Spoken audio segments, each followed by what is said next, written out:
sister. She's played by Amanda Rigetti, who, by the way, was 19 years old when she was filming the show. And you've got Milhouse's dad there, who's in a relationship with Haley, who's like 15 years younger than him. He used to babysit her.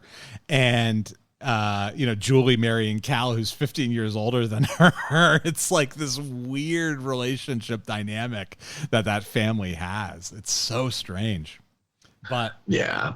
But again, this is Milhouse's dad just tripping over his dick into this relationship with Amanda Rigetti, who's absolutely gorgeous. And just banging her on a boat all the time. It's good for him.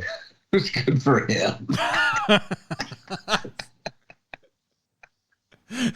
I think, and the way they introduce her, like the very first scene that she's in is in Ryan's tank top and her panties, basically. Yeah. It's really something, and she's an interesting character too.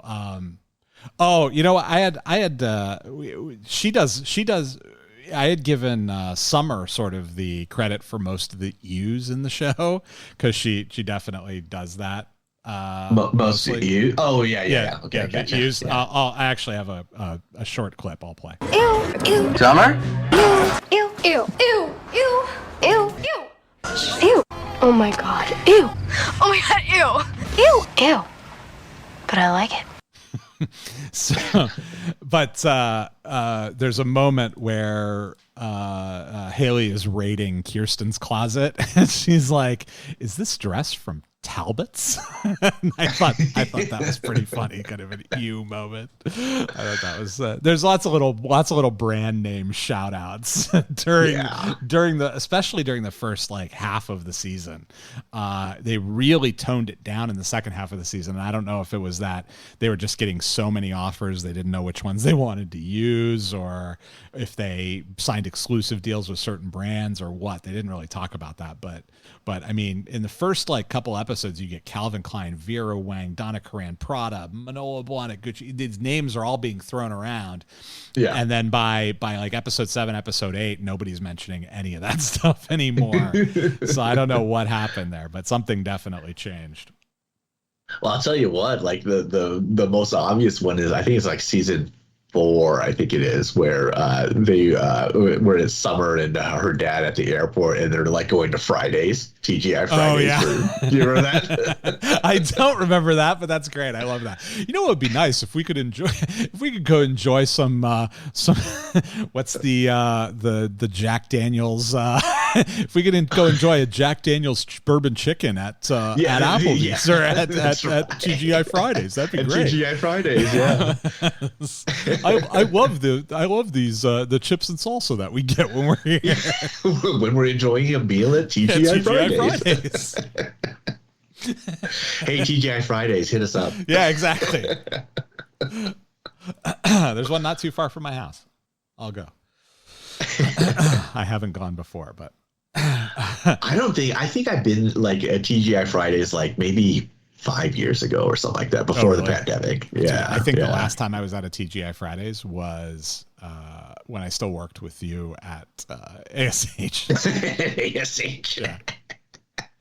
I'm pretty sure, because we would go there occasionally for lunch. The one was it downtown, like 5th or whatever. Yeah.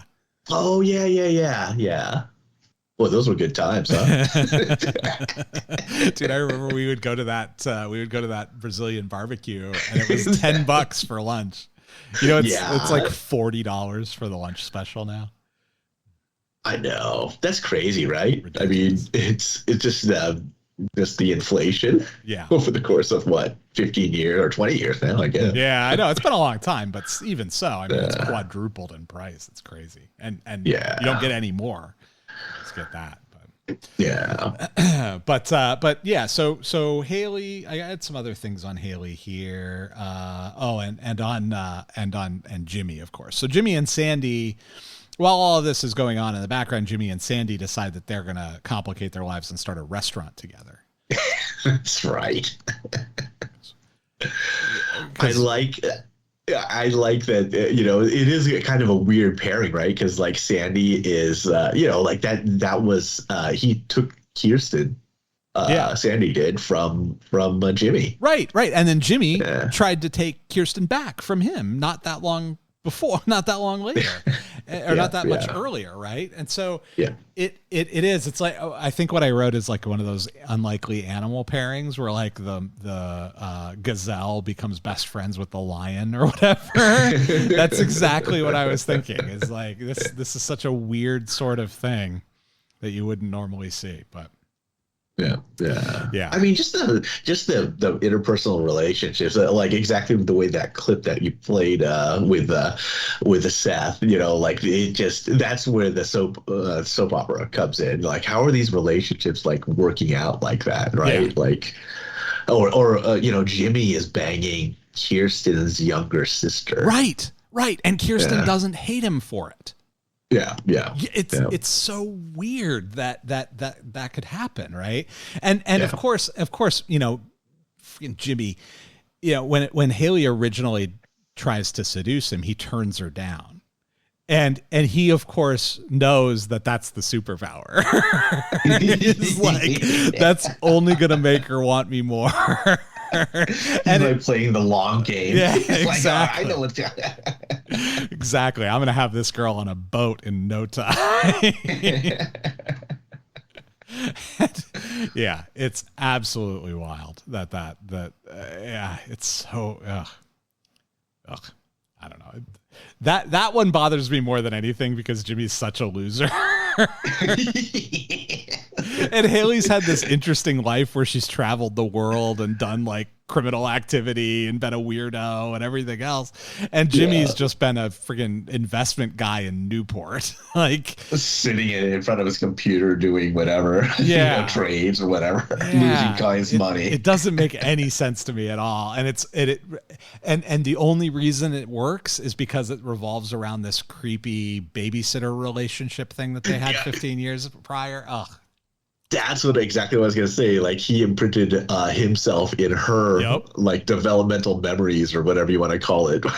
so that context never changes for her probably. If I were her, I would have worried about him knocking her up. That's sort of his MO. Well, he knows where to get things taken care of. That's true. Although he didn't with Julie, remember? That's the whole sort of thing there. Yep, that's right. And that'll wrap it up for our discussion, for part 2 at least, of our discussion of season 1 of the OC. So we'll be back in a few weeks with a new episode of season 1 of the OC. So our third and final will be back in 3 weeks from today. Until then, don't forget to subscribe, rate, and review. We say it in that order because that's the easiest order to do it in. We say subscribe first because that's you just hitting a little button in the app, whatever podcast app you use. Just hit the subscribe button. That'll make sure you get the updates of this show whenever they're issued. You don't have to wait around and figure out what our production schedule is, which can be complicated at times. Rate is where you give us a rating of 5 stars in that app store, whichever, or that podcast store rather, whichever one you download our podcast from, whether that's Spotify or Google or Apple or whatever. So don't forget to give us 5 stars. And review is where you take the time to write a written review and extol the virtues of the show. You can say whatever you want in the review. Just make sure you give us 5 stars. That's all we're really asking for. So thank you for that. We do read all of our reviews, and we appreciate the feedback. Additionally, until the next episode, don't forget to check out our socials. It's at Groundless Pod and at Groundless Podcast. You can find us on X, Instagram. You can email us, groundlesspodcast@gmail.com, with your questions, concerns, corrections. We especially love those. And, of course, your love trouble. We have plenty of opportunity to talk about love trouble here with Marissa and Ryan and Seth and Summer. So until next time, thanks for listening.